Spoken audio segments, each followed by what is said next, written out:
Welcome to the Savage Worlds GM podcast. I'm your host, Jared Savage Daddy Gunning. This episode brought to you by Roll20.net. Check them out today at roll20.net.com or no, roll20.net. Duh. If you like, follow us on social media. We're at Facebook and Twitter at SWGM Podcast. Drop by the YouTube channel. Make sure to subscribe, like, share. YouTube.com/SWGM Podcast. And we're also on iTunes and everywhere else RSS's feed out. iTunes.com/Savage Worlds GM Podcast. We have been having some difficulty. I just checked the stream and it's not uploaded the last couple of episodes. So that will be amended this weekend. So we will get caught up.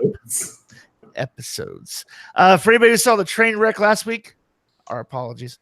Moving forward, if you like what we do, you want to get behind us, throw us a buck on Patreon, support the show, get access to the green room at certain subscriber levels where you can hear all the chicanery that happens a half hour before the show starts. Hashtag Captain Marvel. Anyway, so tonight's episode is labeled Coming Attractions. We want to talk about using modern media movies as an influence for your Savage Worlds role-playing game. Here to discuss it, Chris, the Savage Mommy Fox. Hello. Dave, the Rules Maven Scott. The big woman here. Dustin, the Savage Zealot Smith. Giant's Milk, now with 20% more beard. And last but not least, if you're watching the live stream, feel free to go ahead and participate in the chat. We do bring that into the show. So, wide open spaces, gentlemen. We can talk any kind of influence we want to talk, good, bad, ugly. I want to start off on a genre of films that I think is outstanding to mine for plot ideas in general. And it's not necessarily tied to this historic period, but the spaghetti Western, I think, is a great, any classic spaghetti Western is a great story that always involves betrayal. It never ends to involve betrayal. And even though it's set in the Wild West, quote unquote, Italian desert, it can be ported. Those stories can be ported over to a modern supers adventure, a medieval fantasy role-playing session if you want. But yeah, the good and bad and the ugly. Magnificent Seven. Anything by Akira Kurosawa. Yeah, I mean, and if you're gonna go with the spaghetti Western, you can just as easily go with all of the samurai movies that came out in the generation right before them. Right, because all those other ones are based off of it. Yeah. Yojimbo is the man with no name. I believe it was Fistful of Dollars. Oh, Yojimbo is so good. Yeah. And I think the interesting aspect with those is that is taking what you do well to the extreme and just not caring about the rest. I think that's the part that stands out with the spaghetti Westerns is they didn't care about the things they couldn't do. They just leaned into what they could. Yeah, and they got as a film genre too. It's it's almost its own style of movie making as well, with the super tight close-up shots on eyes to make things more dramatic. The bizarre, weird, kind of little soundtrack, sound effects in it too. Like they'll do a jump cut, you'll hear a ricochet from a bullet or a crack of a whip.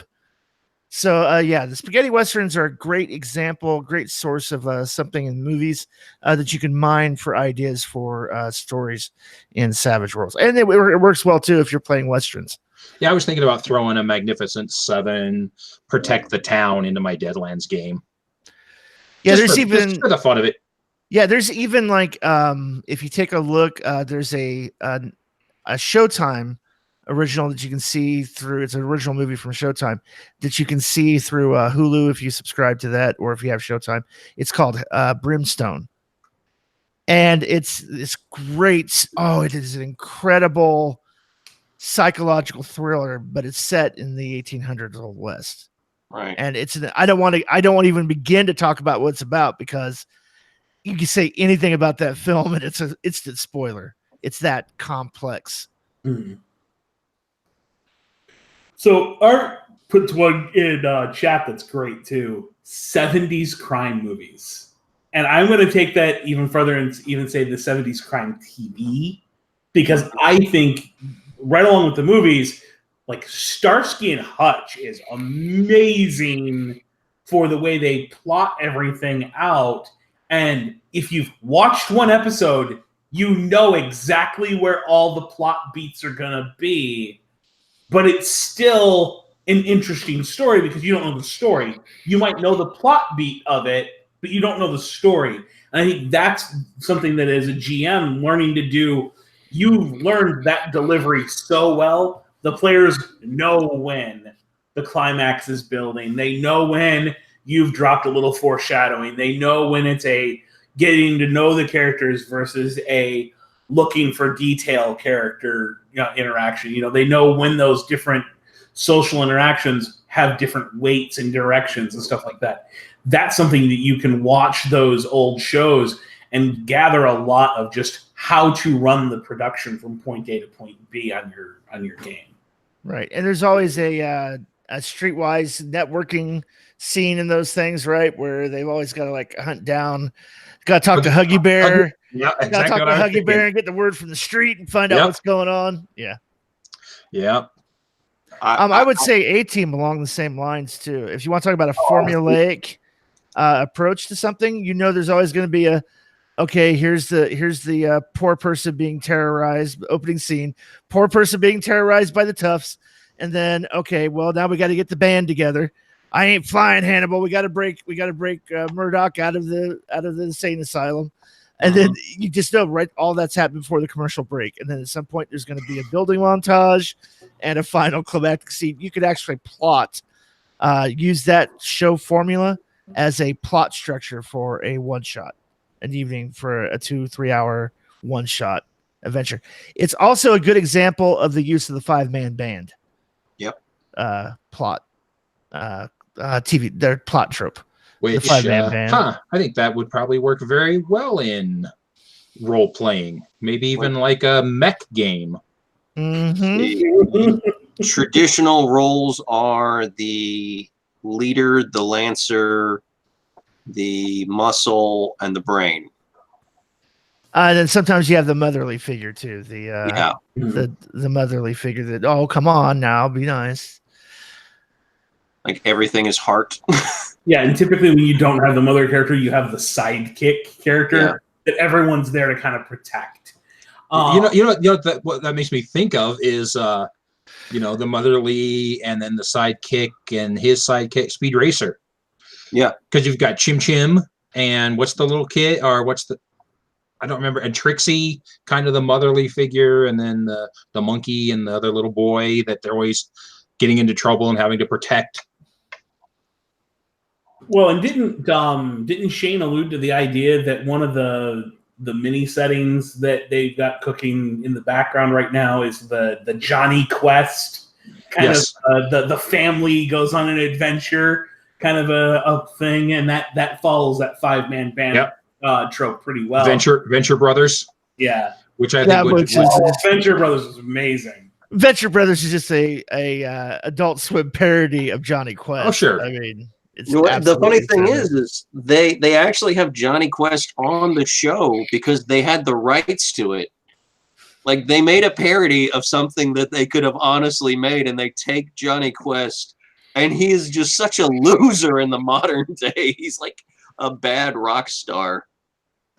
So I want to almost take what we're talking about though and flip it a little bit and talk about the pitfalls of it, because I know I'm not the only one who every time he opens Facebook and sees the ubiquitous, how do I do the Force in Savage Worlds? How do I do Star Trek in Savage Worlds? Firefly.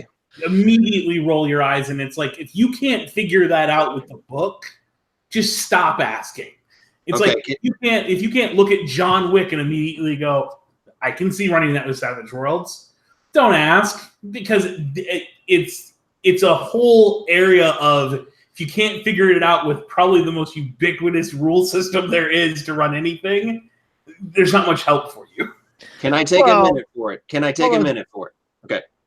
1 second. I just want to add something to that. In defense, Dave, it's also there's a little bit of the geek nerd mentality approach to I have to overcomplicate shit that's simple. Yeah. I mean, I There's could a little see bit of that. that hurdle. There's a little bit of that hurdle. I guess where I come down on this is every latest new hotness, there's this immediate post like someone's already put in the year to 2 years to design it as a setting book. They're expecting Deadlands with all the serial numbers filed off and the words John Wick or Star Wars or whatever across the top of it to be just handed to them by another member of the community. And it's like, guys, it's literally been a week since the movie came out. If you can't figure it out on your own with the book, likely chances no one else has done it to the point of having a production value version of it that they can hand you. That's more what I'm saying. I'm not saying that people shouldn't try to play the latest movie that just came out with Savage Worlds. In fact, I think Savage Worlds is probably the only system that I think could easily do that.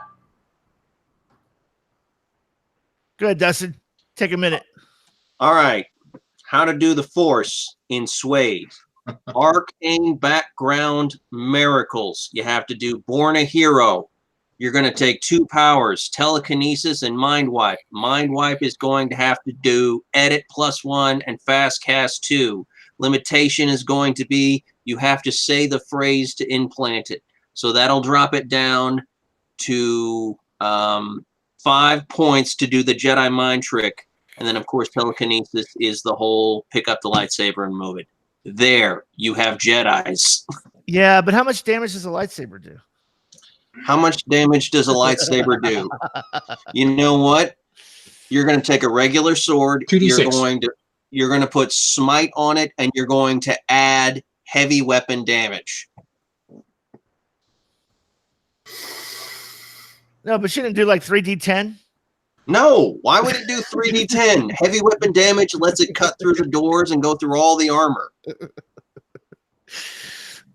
He's Like, just doing this to see my head explode, Dustin. You know. I that. know. Like I'm gonna do this too. We're gonna get back to the whole point where I start screaming, "It's a flail!" And Well, and again, I guess the reason I'm saying it is less the aspect of, mechanically how can we do it? Because here's the thing: it doesn't matter the way you do it at your table.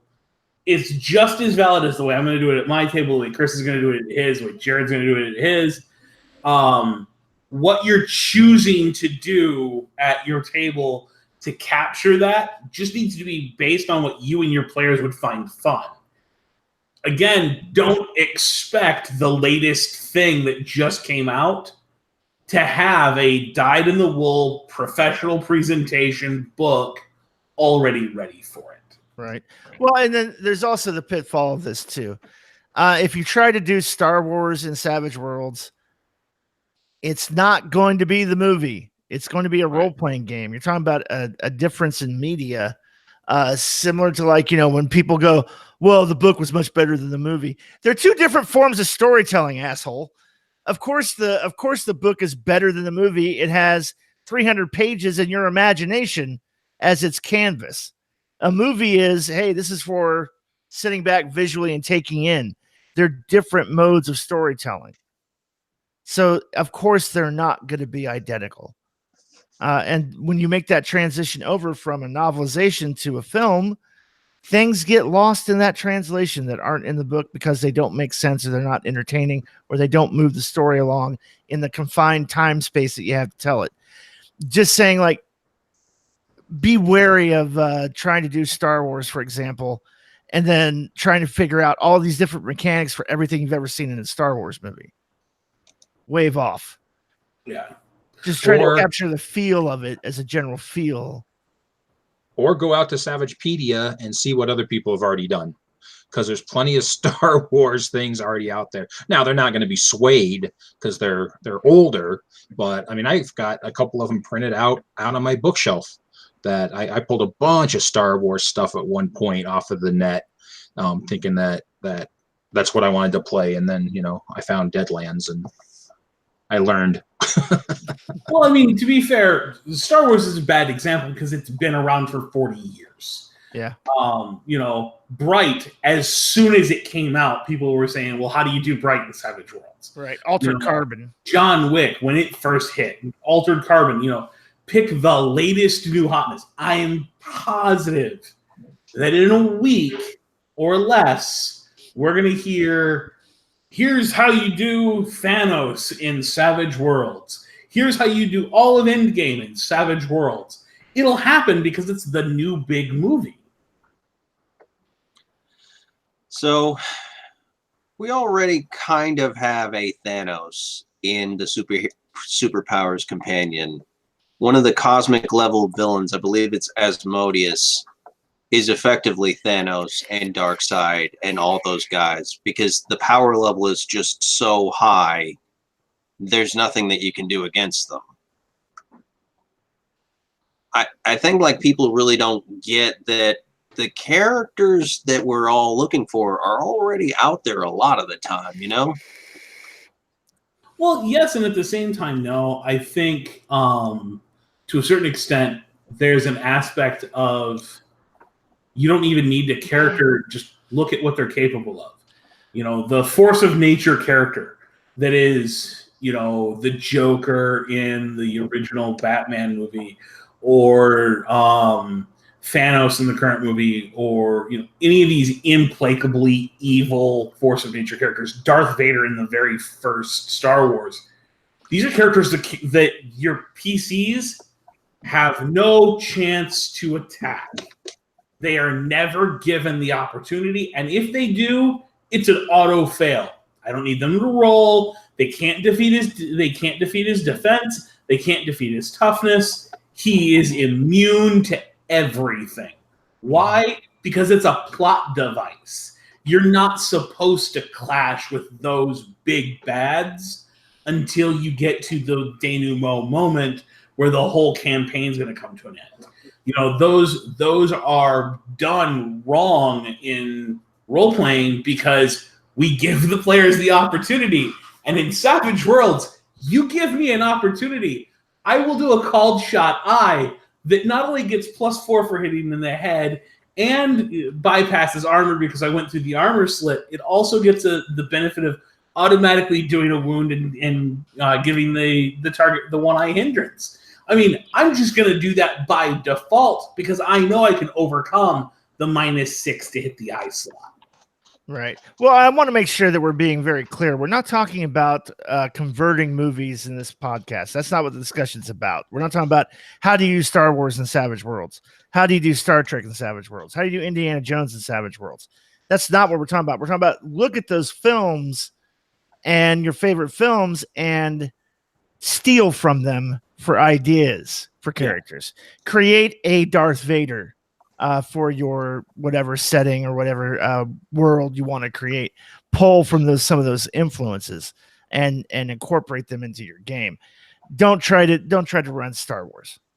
Well, it's going to be disappointing at the end of the day.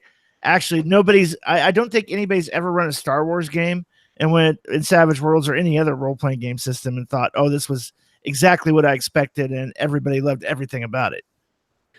Well, I think you can take advantage of a lot of these things as well in a slightly different bend. Look at John Wick, the first movie, where he's laying in bed with the busted up arm, head on the pillow, and he fails the notice roll to hear the female assassin let herself into his room. And he's about to be attacked. Fails that notice roll.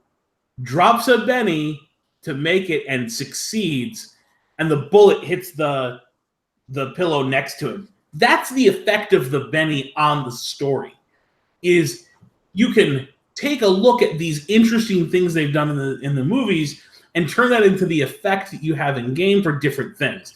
Han Solo is a great stealth advocate, and he's sneaking through the forest and steps on the only dry branch on a jungle planet that goes snap so loudly that a platoon hears him coming.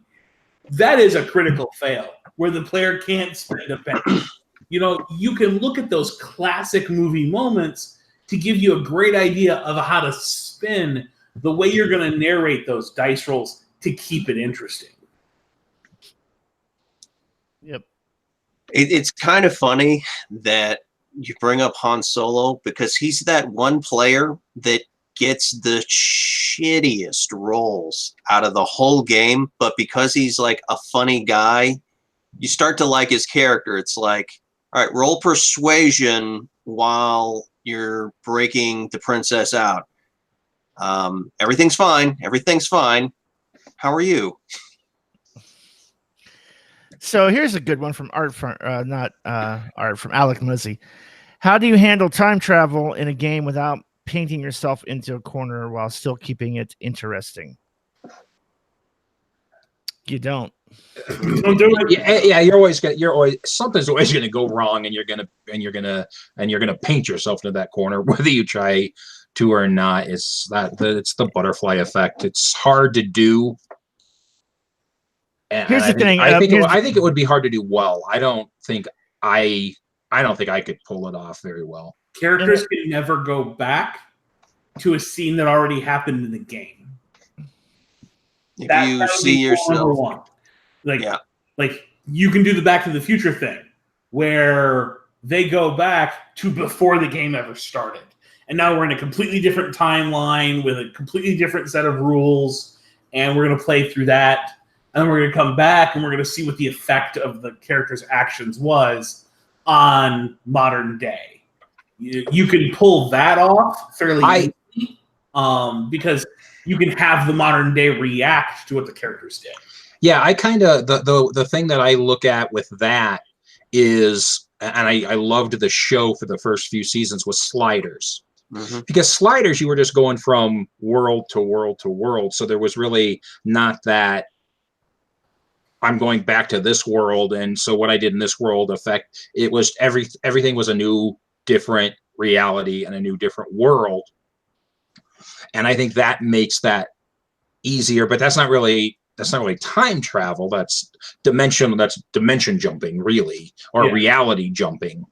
I mean, Sliders is nothing more than Monster of the Week, with Monster being replaced with setting. Right, setting of the week. Setting of the week. This week we're playing in a John Wick, high crime. Next week we're playing in Scooby Doo, and the week after that we're going to be in Buffy the Vampire Slayer. Right. Or you can embrace the whole idea as farcical and do the Bill and Ted thing where spending a penny is okay.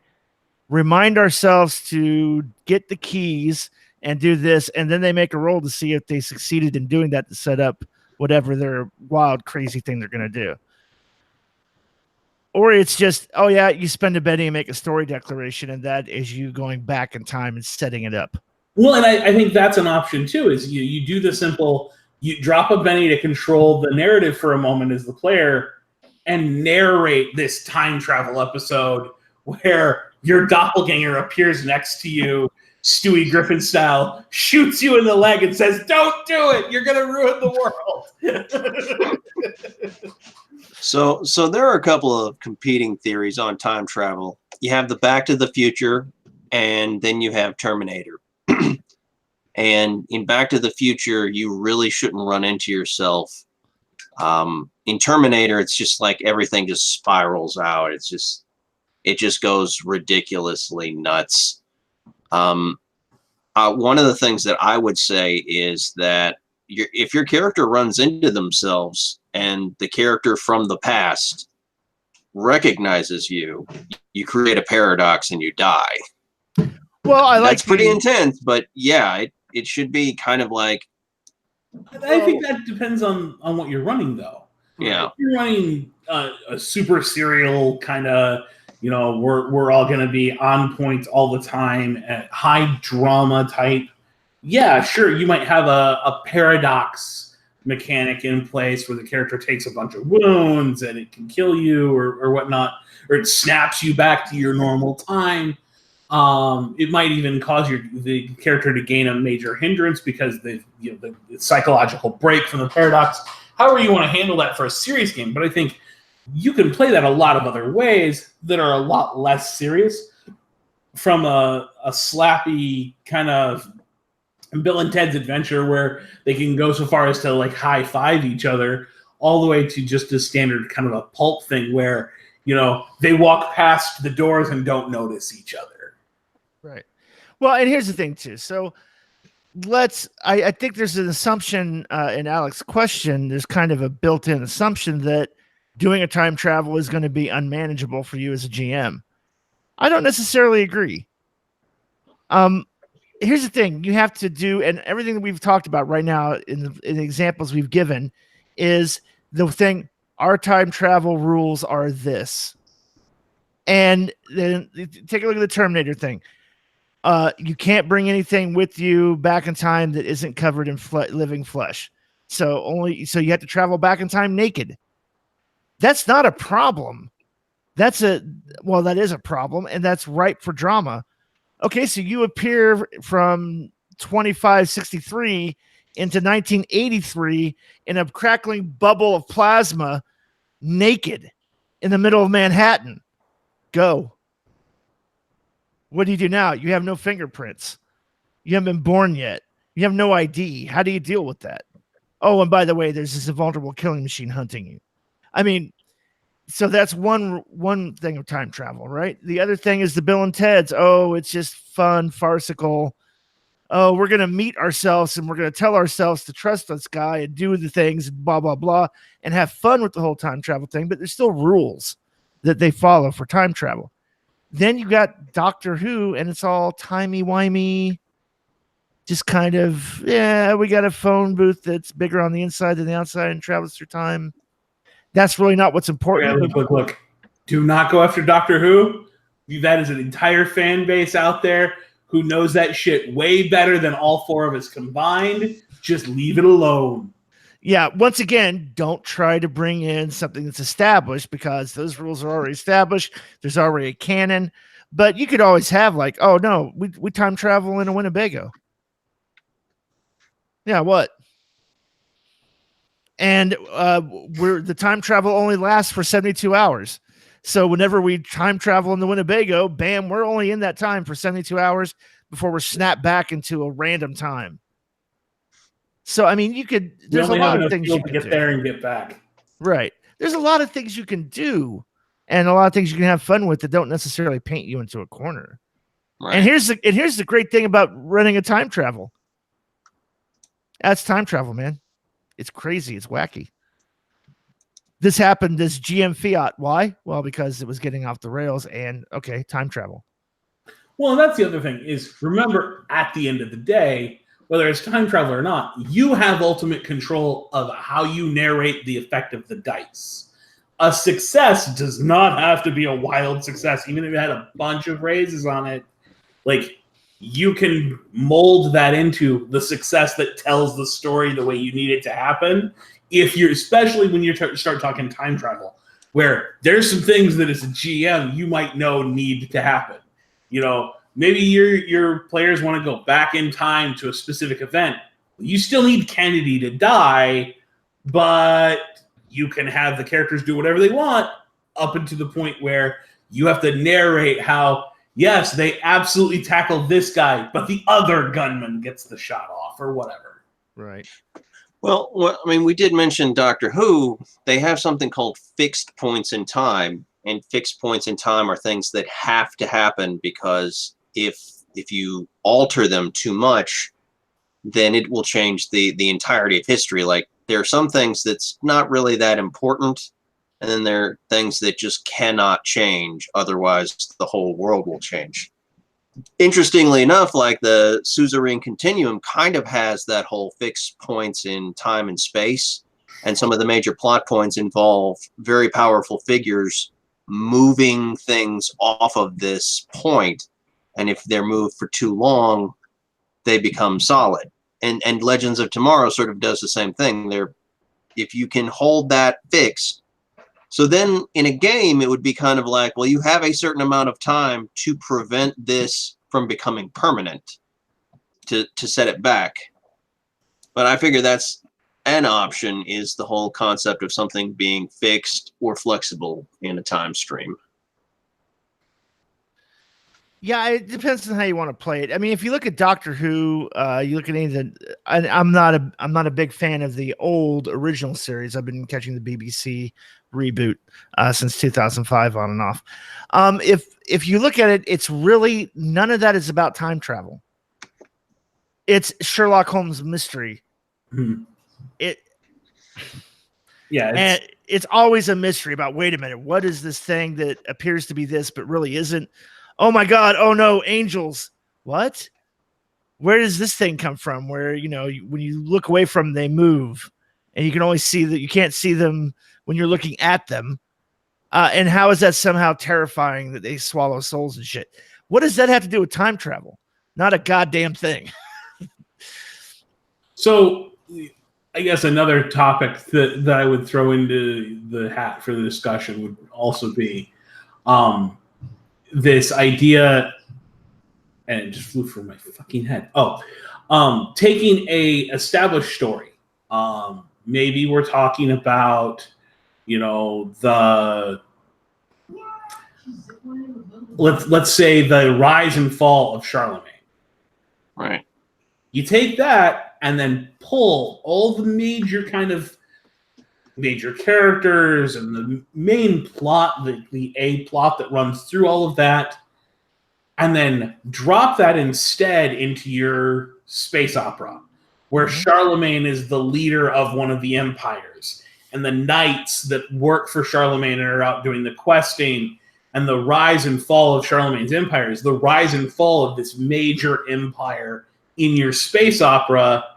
And now you've got a storyline that is very familiar to all your players who are familiar with that story, but allows you to explore it in a completely new way that has nothing to do with where you sourced the story from.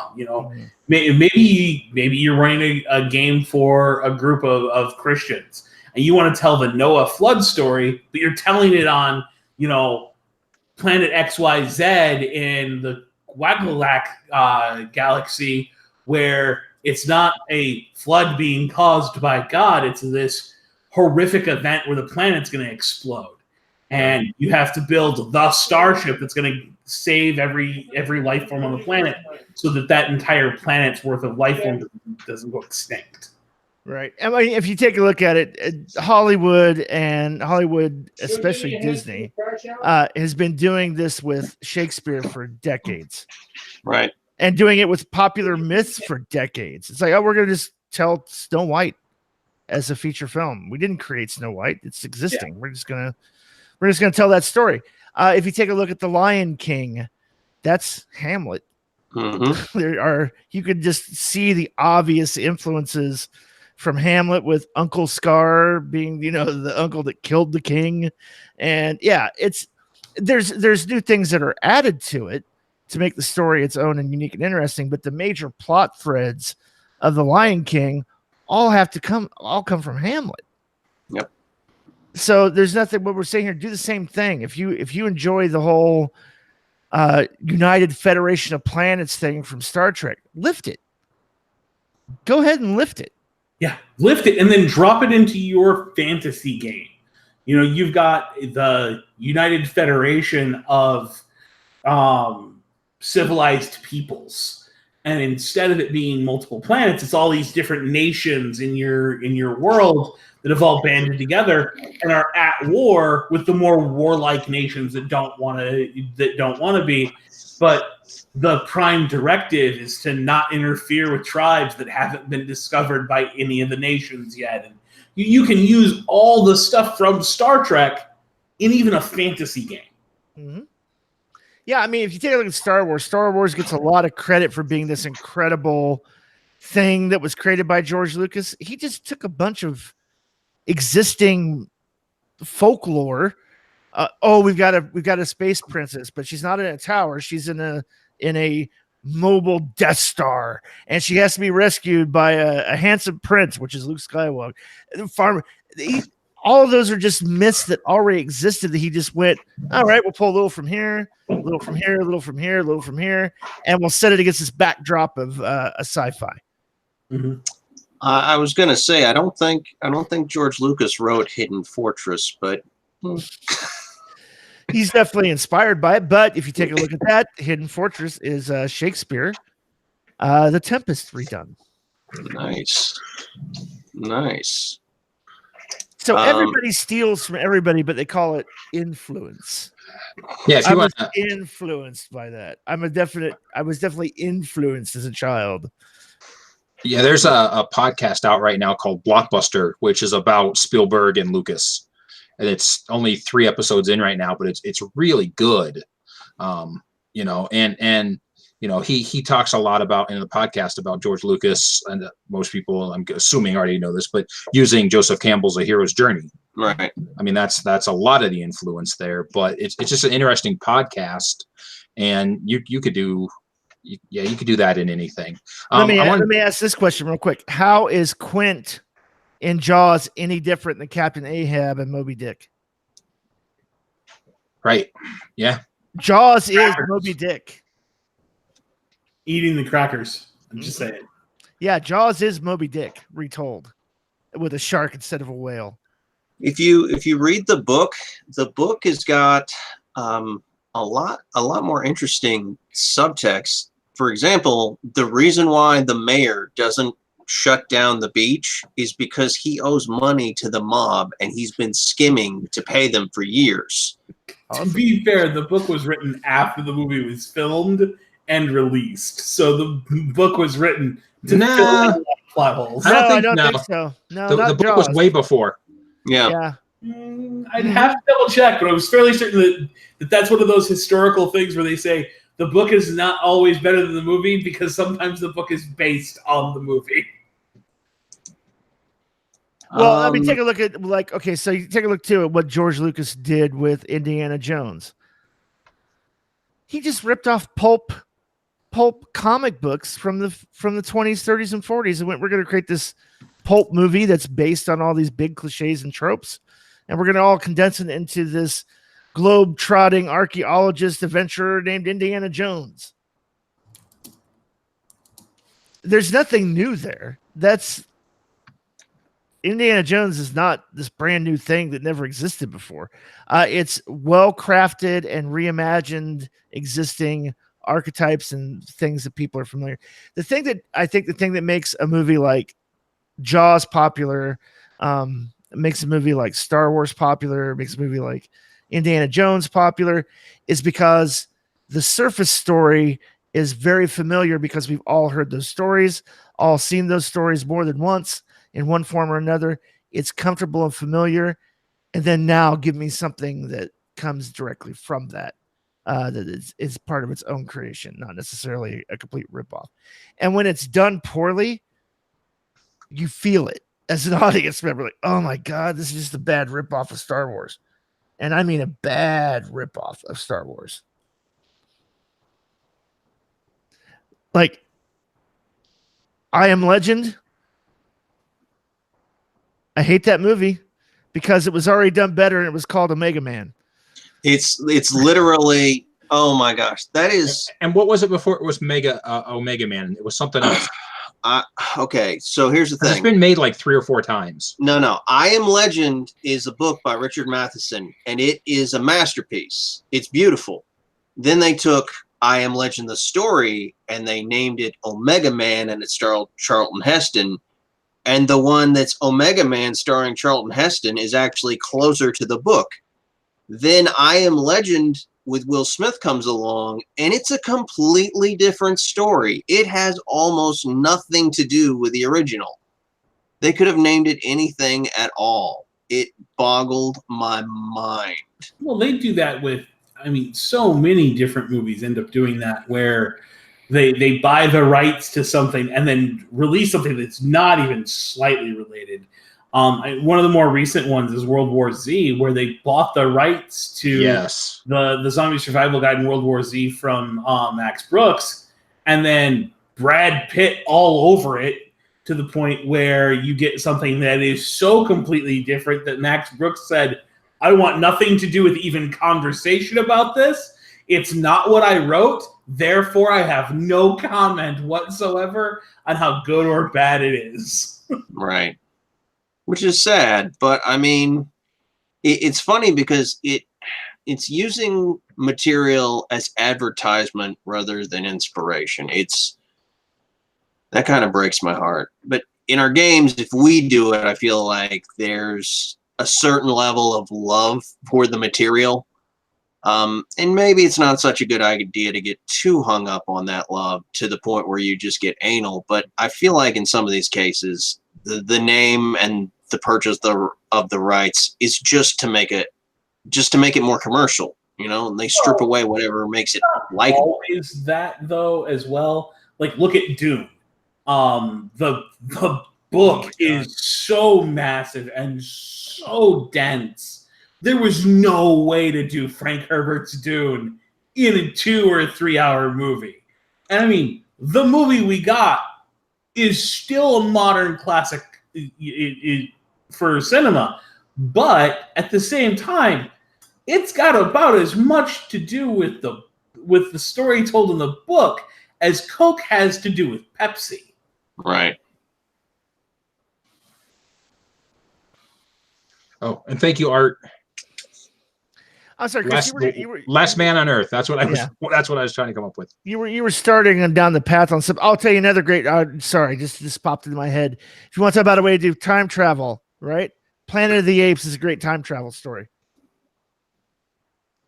We're gonna go up in space, and then we crash land. What do you mean? Apes have become intelligent, evolved over millions of years. We were gone for a day. Right. What the hell happened? Oh my God, time has shifted. The apes are controlling the world. That's a great kind of a time travel story that you don't expect. I'm sorry, but Chris, you were about to say something, and I think we interjected, and I want to make sure you get. Yeah, I kind of wanted to bring up a point about using cinema and cinematic language in your game, and bring up, which I'm surprised Cy has not brought up yet, is the podcast Sounds Like Crows. Because Sounds Like Crows, it's a Deadlands actual play, but they take out all the rolling and all that, and it's a story. It's a podcast drama, and they use just tons of movie lingo in their storytelling, and it's really evocative. It really adds something to it. And we actually had Isaac and Caleb Sunstead, who are two of the guys on the show. They're writing an entire chapter for SWAT about how to do that and bring that cinematic language and that cinematic feel into your game. So I just wanted to make sure if people hadn't heard of that I threw that out there, since we're talking about movies and those types of things. So cool. So I guess let me ask this question. Is that more something they're doing for the podcast, where they're sitting down and actually playing the game, and then they're rewriting it as a podcast, as a story, where it's at least based on? No, I mean, you still hear them rolling, and you still hear them asking for rolls, and they love it when they get critical failures, because they give each other all kinds of shit because they rolled critical failures. So no, they're still playing the game. But I mean, it is edited. There's some post-production, right? So is it a lot like the Gamers Table? I remember Gamers Table a couple years back. They did or even like the Saving Throw guys who do Deadlands and ETU. Yeah, right. To where they kind of basically make it a 1920s radio melodrama. Sort of, yeah. Kinda. Yeah. But it's just, I mean, just everything is framed from a movie vocabulary. And when I first started listening to it, I was like, I don't know about this. But as you keep listening to it, it's really a very interesting and very evocative way to do it. And I don't know that I'm going to fully embrace it, because I don't know how good I would be with it, but I want to try to embrace it a little bit in my Deadlands game and see what the players think. Well, I think that brings up another interesting part of this topic is be aware of what you can and can't do at the table. And I don't just mean what the game system is capable of, but what you as a GM are capable of. Like, I know one of my pitfalls is running a pre-written adventure. Like, I am too loosey-goosey with letting the players turn left and go do whatever it is they want to do, I cannot run a pre-written adventure to save my life. So I don't try to plot out complex like murder mystery stories. Like The Murder on the Orient Express is an amazing story. I could never run it as a game because sooner or later I would let them discover that Perot is actually the villain of the story, and he's the greatest detective because he's solving all his own murders and pitting them out.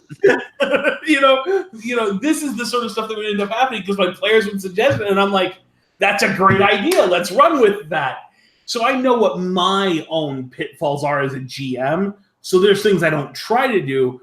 But I think you can also just know the pitfalls of the system or of the movie you're watching. You know, it's really great to sit and go, John Wick is an amazing movie, but it would be a horrible game because John Wick is about a singular character who's put up against unimaginable odds and is going to waltz through them like they're not there.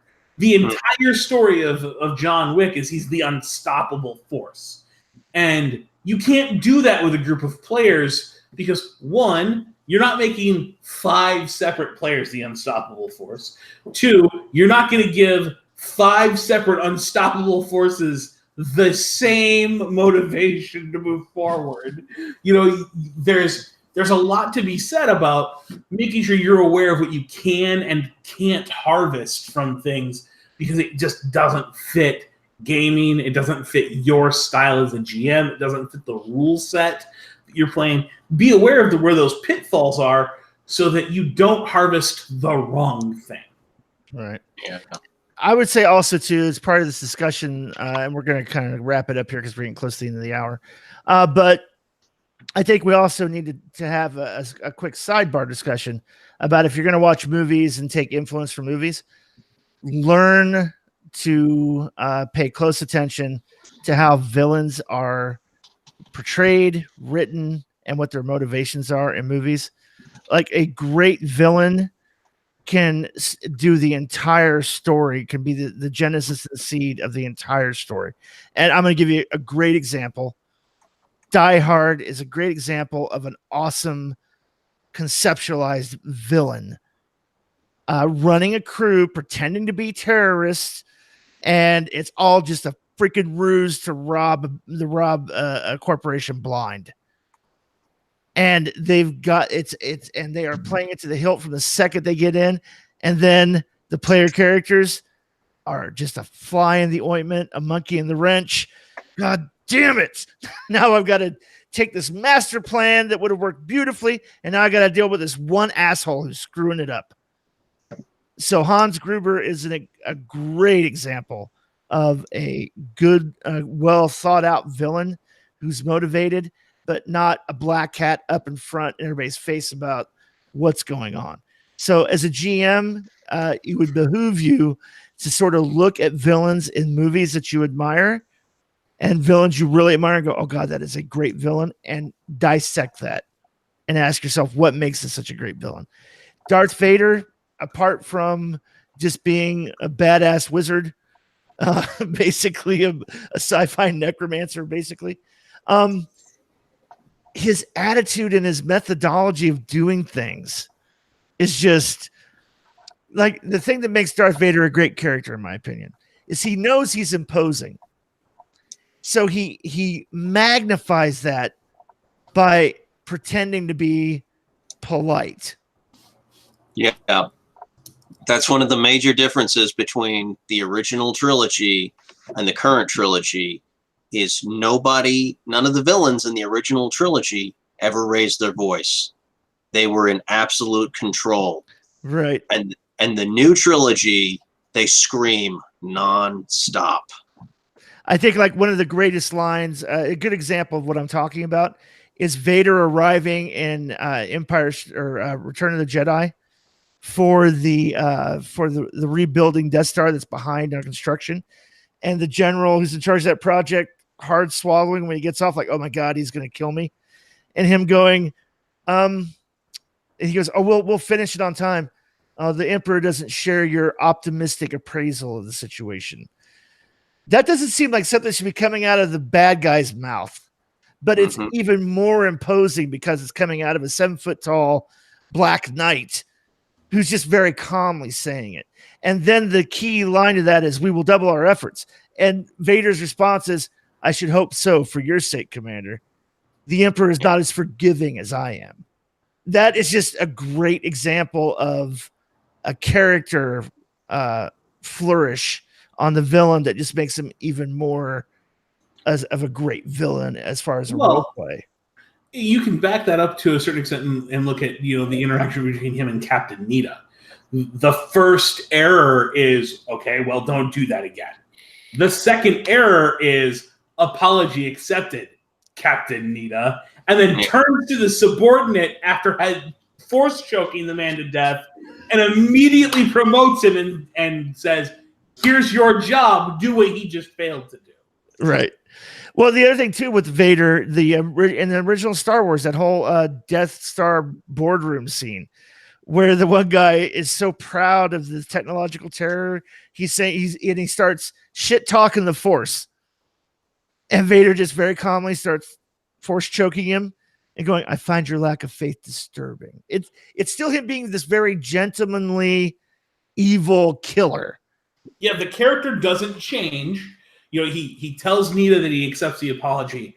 He's very polite in saying, "I find your lack of faith disturbing," not, "You can't believe that." He doesn't tell me he can't believe it. He just says, "Find it disturbing. Oh, and by the way, you can't breathe." I just want to point out the reason why we all love Darth Vader is he is so sick of his job. And that's what we would all do if we had ultimate power. Like, staff meetings would be over so quickly. Right. Well, no one would ever raise their hands. The thing with Lando in Cloud City too, with Lando going, "Hey, I'm turning hand over these bounty hunters is never part of the deal," and him going, "I'm altering the deal. Pray I don't alter it further."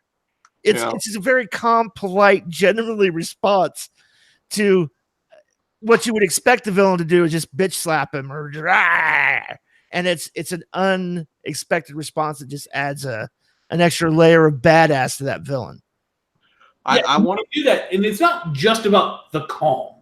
We're using the calm of Vader as the example. You can do that juxtaposition of something about the character in any character. Maybe you've got a really, really powerful bad guy who's going to end the world, and he talks with a lisp and throws up when he sees blood.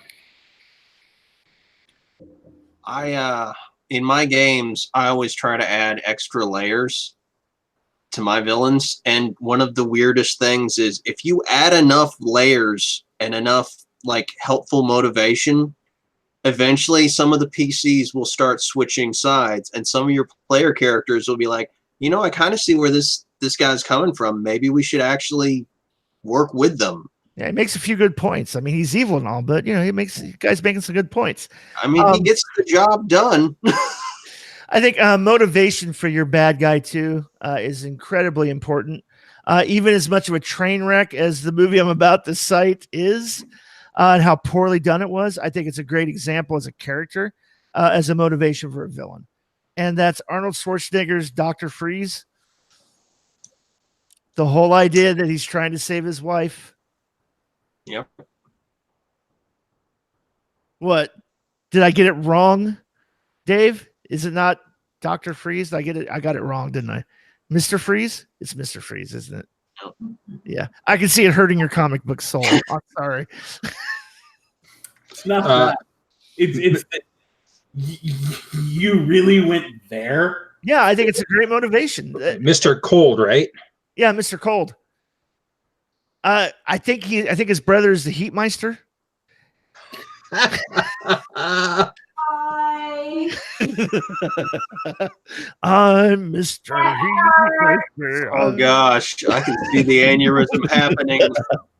No, I think it's a great motivation. I think it's a great motivation to where having a character who's doing something for a villain who's doing something for an altruistic reason, that it humanizes him to the point where he's not just some mad mad villain, black cat, talking head, two-dimensional character running around trying to destroy the world. Yeah, it can give the players pause, and make them think a little bit. And how do I need to look at this guy now? And it can help you role play the villain, right, as well, if you understand his motivations. I think more times than not, I think a lot of GMs just see the villain as a unstoppable stat block and roadblock that they're going to put in front of the players, and they don't realize that they're missing out on this whole story element and role play element with the character and character arc and development of that character. Like it's the whole idea that it's the PC, it's the good guy PC version. What we're talking about of I was a prize fighter. I was a world champion. I killed a man in the ring. I'll never raise my fist to anybody ever again. Right. That's the penance I'm paying for this thing I've done. Take it to the next level. If you really want to go down this route as a GM, stop writing bad guys and start writing antagonists. Yeah. Mhm. There's a very massive difference between a bad guy, someone who is legitimately evil, and someone who is just the antagonist. It's the person that's in the way of what the player characters want to achieve, but is doing these things for their own personal motivations and reasons that aren't purely evil. And I know that the example I'm about to give is not a great example of this, but Zorg from frickin' The Fifth Element is a great example of someone he's a functionary. He's not the big bad. He's not the ultimate evil. He's just a corporate overlord who's doing all the things that the corporate overlord would do because of his instructions to go out and achieve something. And at one point, he actually he has the priest. He could just kill him right there. But the priest saves his life and he lets him go. He's got a level of honor, even though it's economic. It's like, you did this for me, quid pro quo. Well, not only that, too, the person, the people he's working for are going to kill him if he doesn't comply. I mean, he's trying to survive more than anything else, right? Yep. So, yeah, I agree. Stop writing big bad villains and two-dimensional. I mean, as fun as Bond villains are, and Bond villains are a hoot, they're the worst example of how to create a bad guy, because they're kind of a cliche. Like the whole concept of the bad guy is based on Goldfinger. I'll give you a great example. Goldfinger, horrible villain.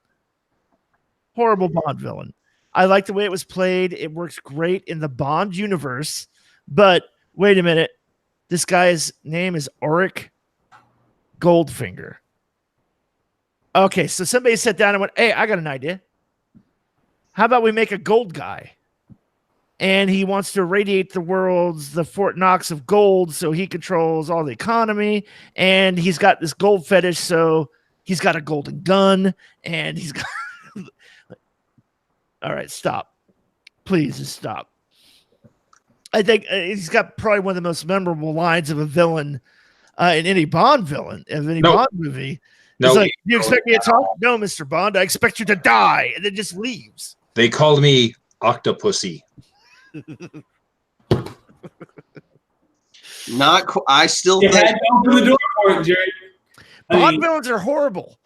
They're horrible. They're horrible villains. They're not great. That's why Dr. Evil is a great villain parody.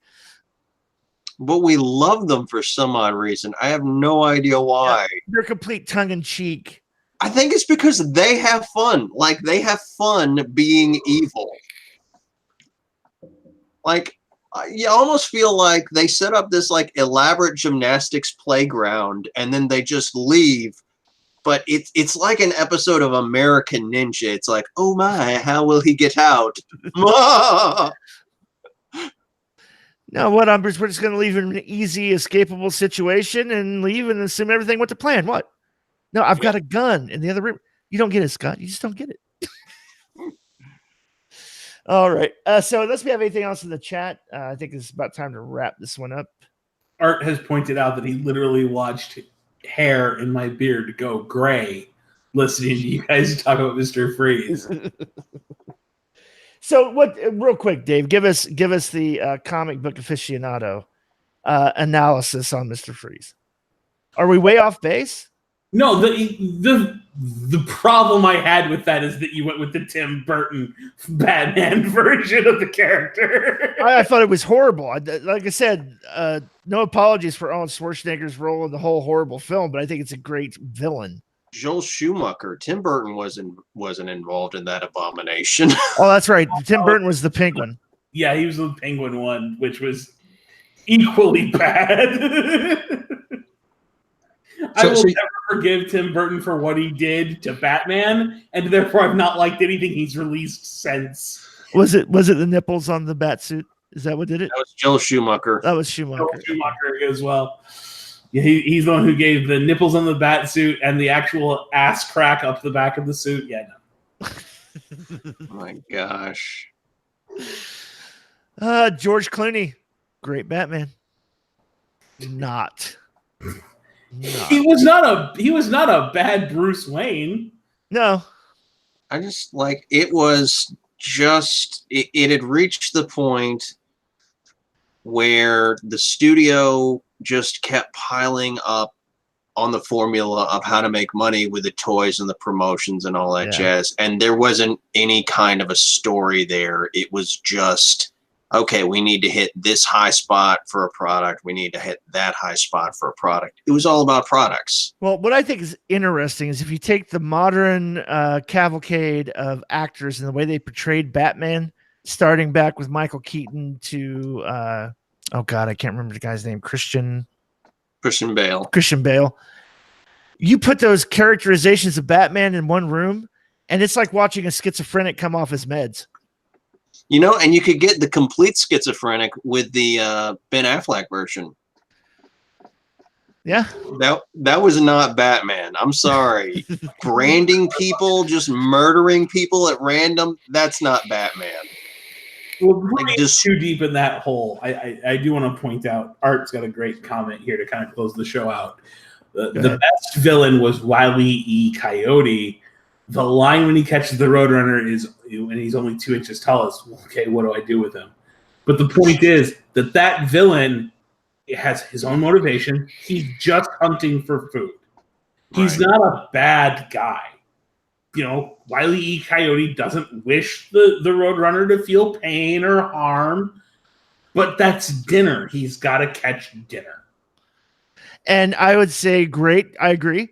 And his biggest downfall is the overestimation of the power of his own intellect. Yeah, he is definitely arrogant. Yep. Oh, all I need is the right combination of tech to get this done. And it fucks him every time. And he doesn't learn from it. He just keeps going back. Well, that didn't work, but we can fine tune it.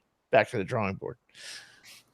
I agree. Wile E. Coyote is a good inspiration for a bad guy. All right.